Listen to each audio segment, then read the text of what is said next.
తకిట తదిమి తకిట తదిమి సంతాన హృదయ లయల జతుల గతుల తిల్లనా. ఈ వీడియోలో కమల్ హాసన్ గారు నడిచినట్టు నడిస్తే మనకు ఉపయోగాలు ఉంటాయని తెలుసా? తెలిస్తే మీరు ఇలాగే నడుస్తారు. కానీ బావి మీద కాదు, నేల మీద నడవాలి. ఇలా మీరు మీ ఇంట్లో ఒక స్ట్రైట్ లైన్ మీద నడిస్తే ఏమేమి ఉపయోగాలో నేను ఈ వీడియోలో మీకు చెప్తాను. ఈ వాకింగ్ ని టాండమ్ వాకింగ్ అంటాం. మొదటిగా ఇలా నడవడం వల్ల మన స్టెబిలిటీని ఛాలెంజ్ చేస్తూ మన బ్యాలెన్స్ పెరుగుతుంది. రెండోది, మన జాయింట్ ప్రాప్రియోసెప్టివ్ సెన్సెస్ పెరుగుతాయి, అంటే మన బాడీ యొక్క అవేర్నెస్ పెంచుతుంది. స్ట్రైట్ గా ఈ లైన్ మీద నడవాలి అన్న ధ్యాస వల్ల మన ఫోకస్ అండ్ కాన్సన్ట్రేషన్ కూడా పెరుగుతుంది. ఒక కాలు తీసి ఇంకో కాలు పెట్టే టైంలో మన కోఆర్డినేషన్ ఇంప్రూవ్ అవుతుంది. ఆ బ్యాలెన్స్ కోసం మన బాడీని స్ట్రైట్ గా ఉంచడం వల్ల మన కోర్ మజిల్స్ కూడా స్ట్రెంగ్తెన్ అవుతాయి. సో ఇన్ని ఉపయోగాలు ఉన్నాయని తెలుసుకున్న తర్వాత మనం డైలీ ఇలా నడవాల్సిందే కదా.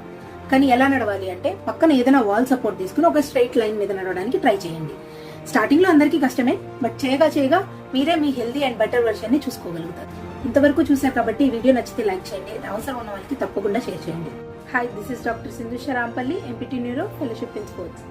మళ్ళీ వచ్చే వీడియోలో కలుద్దాం.